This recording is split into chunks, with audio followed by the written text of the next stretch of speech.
Good morning student, class 12th maths. हम कर रहे हैं chapter number 5 continuity and differentiability. आज इस चैप्टर की हम कर रहे हैं 5.1 एक्सरसाइज और इसका हम सॉल्व करेंगे क्वेश्चन नंबर 17। क्वेश्चन नंबर 17 आपके पास गिवन है, find the relationship between a and b so that the function f is defined by. मतलब हमें ए और बी में क्या बताना है, रिलेशनशिप, और फंक्शन को किस तरह डिफाइन करा है उन्होंने। F of x is a x plus 1 if x is less than or equals to 3। मतलब दो केस है इसमें, एक एक्स लेस देन 3 है और एक एक्स इक्वल्स टू 3 है। दोनों ही केस में हमारा फंक्शन रहेगा ए एक्स प्लस 1। सेकेंड फंक्शन है हमारे पास बी एक्स प्लस 3। क्या केस है, X is greater than 3, right. मतलब X is less than or equals to 3 में दो केसेस है, और बी एक्स प्लस 3 सिर्फ x is greater than 3 is continuous at x equals to 3। मतलब यहाँ पर हमें ये प्रूफ नहीं करना है कि ये कंटिन्यूस है या नहीं है। कंटिन्यूस की डेफिनेशन क्या होती है कि इक्वल 3। किसकी बात कर रहे हैं, इक्वल 3। तो इक्वल पे मैंने बताया था कि नंबर ऑफ टोटल केस कितने होते हैं, 3। एक इक्वल होता है, एक लेफ्ट हैंड होता है और एक राइट हैंड। कंटिन्यूस के लिए तीनों की वैल्यू कैसी होनी चाहिए, सेम होती है। तो सेम एज इट इज़ हमें इक्वल की वैल्यू निकालनी है, लेफ्ट हैंड लिमिट की निकालना है, राइट हैंड लिमिट की निकालना है। तीनों की वैल्यू को हम क्या करेंगे, इक्वल रख देंगे, राइट।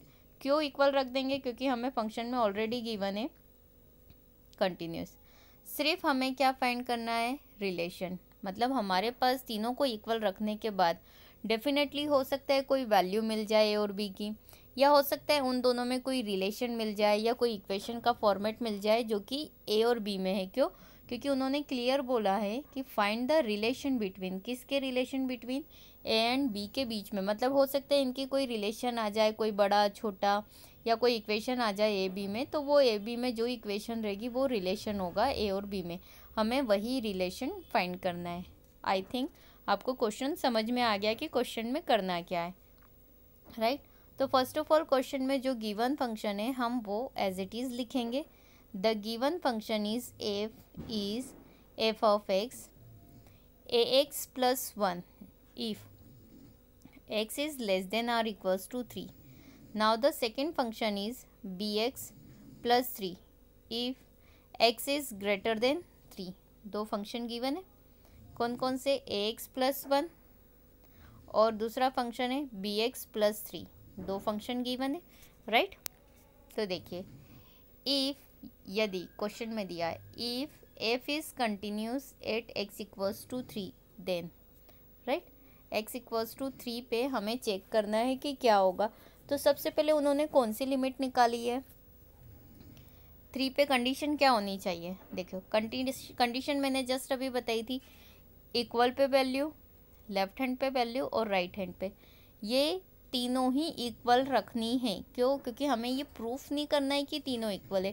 क्वेश्चन में दिया है कि ये this is continuous at x equals to 3। Equal पे 3 केस है, इक्वल, लेफ्ट हैंड और राइट हैंड। तो लेफ्ट हैंड फंक्शन मतलब x tends to 3 negative f of x is equals to limit x tends to 3 positive f of x is equals to f of 3। This is equation number first, right. तीनों value कैसी रहेगी, equal. अब हम एक एक करके क्या करेंगे, फाइंड करेंगे, राइट। कैसे फाइंड करेंगे, देखिए, limit x tends to 3 negative f of x is equals to limit x tends to 3 negative, हमने एज इट इज़ लिखा है, राइट। एफ ऑफ एक्स की प्लेस पे कौन सा फंक्शन आ जाएगा, ए एक्स प्लस 1। क्यों, क्योंकि 3 नेगेटिव है, मतलब x कैसा है, 3 से छोटा, ये। तो इस केस में कौन सा फंक्शन आ जाएगा, ए एक्स प्लस 1।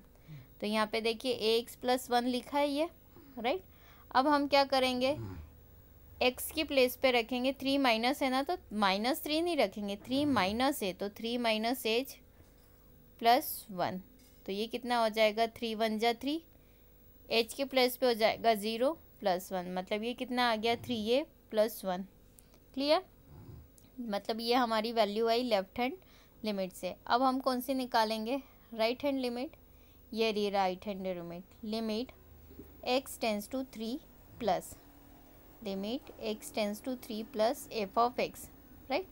तो देखिए हमने limit x tends to 3 plus as it is रखा, राइट।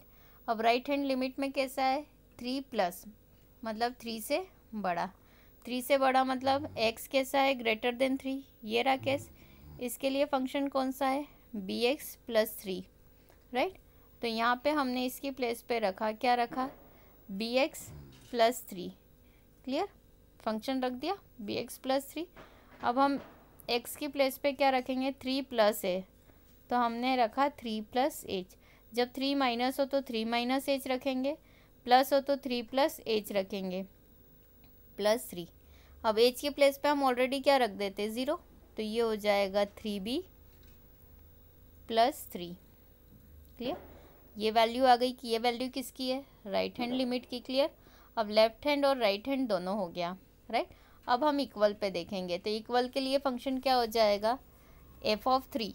तो इक्वल के लिए फंक्शन क्या है हमारे पास, ये इक्वल के लिए फंक्शन क्या है, ये वाला ax plus 1। Equal pay function कितना है, ax प्लस 1। तो जब 3 के लिए डिफाइन करेंगे तो यहाँ x की प्लेस पे कितना आ जाएगा, 3, तो 3a प्लस 1। यहाँ पे प्लस का साइन प्रॉपर नहीं दिख रहा है, यहाँ आ जाएगा 3a प्लस 1। तो आप देखिए, इसको क्लियर कर लो, ये 3a प्लस 1। तो ये आपकी लेफ्ट हैंड लिमिट है, ये वाली राइट हैंड लिमिट का आंसर है, और ये इक्वल वाले पार्ट का आंसर है। तो इक्वेशन नंबर फर्स्ट में हम क्या करेंगे, ये तीनों की वैल्यू क्या करेंगे, पुटअप कर देंगे। मतलब इसकी प्लेस पे हम क्या रखेंगे, इसकी प्लेस पे हम रखेंगे 3a plus 1, right hand limit की प्लेस पे रखेंगे 3b प्लस 3, और एफ ऑफ 3 की प्लेस पे अगेन क्या रखेंगे, 3a प्लस 1, क्लियर। तो तीनों की वैल्यू उठा के हम कहाँ पुटअप करेंगे, इक्वेशन नंबर फर्स्ट में। तो इक्वेशन नंबर फर्स्ट यहाँ लिखा है, देखिए, देयरफॉर फ्रॉम 1 वी ऑब्टेन, मतलब सारी वैल्यूज़ हम कहाँ रखेंगे, इक्वेशन नंबर फर्स्ट में। तो देखिए सबसे पहले है left hand limit, right, left hand limit है, तो इसकी प्लेस पे हम क्या रखेंगे, 3a प्लस 1। तो अब देखिए यहाँ पे 3a प्लस 1 रखा है। मिड में क्या है, राइट हैंड लिमिट, तो राइट हैंड लिमिट की प्लेस पे हम क्या रखेंगे, 3b प्लस 3, यही रखेंगे। तो यहाँ पे देखिए रखा है 3b प्लस 3, क्लियर। अब हम देखेंगे इक्वल पे, एफ ऑफ 3, तो इक्वल पे वैल्यू कितनी है, 3a प्लस 1, राइट। तो यहाँ पे 3a प्लस 1 वैल्यू पुटअप कर दी। अब यहाँ पे देखिए कोई से भी दो पार्ट इक्वल लेना है। अब ये दो तो ले नहीं सकते क्योंकि दोनों इक्वल हो जाएंगे तो आपस में कैंसिल आउट हो जाएंगे। हमें a और b में ये फंक्शन में क्या चाहिए, रिलेशन, राइट। तो हम या तो ये वाले दो पार्ट इक्वल ले ले या ये दो, राइट। तो एनी टू पार्ट्स हम इक्वल ले लेंगे। तो हमने ले लिया 3a प्लस 1 और एक ले लिया 3b प्लस 3, क्लियर। अब देखिए ये है 3a प्लस 3b, यहाँ पे पहले से क्या था 3 प्लस का 1 राइट साइड गया तो काय का हो गया, -1। तो देखिए 3a हमने एज इट इज़ लिखा, इक्वल में 3b एज इट इज़, और 3 में से 1 को माइनस करा, कितना आया, 2 आया, राइट, 2 आया। अब हमें क्या चाहिए, a और b में रिलेशन, लेकिन यहाँ कितना है 3a और 3b। तो हम क्या करेंगे, यहाँ पे डिवाइडेड बाय 3, पूरी इक्वेशन को हम किससे डिवाइड कर देंगे, 3 से डिवाइड कर देंगे। तो 3a को हमने 3 से डिवाइड करा तो कितना आया, a, 3b को 3 से डिवाइड करा तो b, और 2 को 3 से डिवाइड करा तो 2/3। तो आप देख रहे हैं कि पर्टिकुलर हमें ये इक्वेशन मिली है, राइट। हमें क्या मिली, ये इक्वेशन मिली, a equals to b plus 2/3, right. तो ये जो इक्वेशन मिली है, ये वैल्यू नहीं मिली, इक्वेशन मिली, मतलब रिलेशन मिला है कि a कब बराबर होगा b में, जब 2/3 हम हमेशा 8 करेंगे तो वो a के इक्वल होगा। ये एक रिलेशन है a और b के बीच में, राइट। और हमें क्या फाइंड करना था, रिलेशन ही फाइंड करना था a और b के बीच में। तो फाइनली ये हमें क्या मिल गया, रिलेशन कि a is equals to b plus 2/3। तो हम लिख सकते हैं therefore the required relationship is given by a equals to b plus 2/3, और ये क्या हो गया हमारे लिए आंसर। Thank you.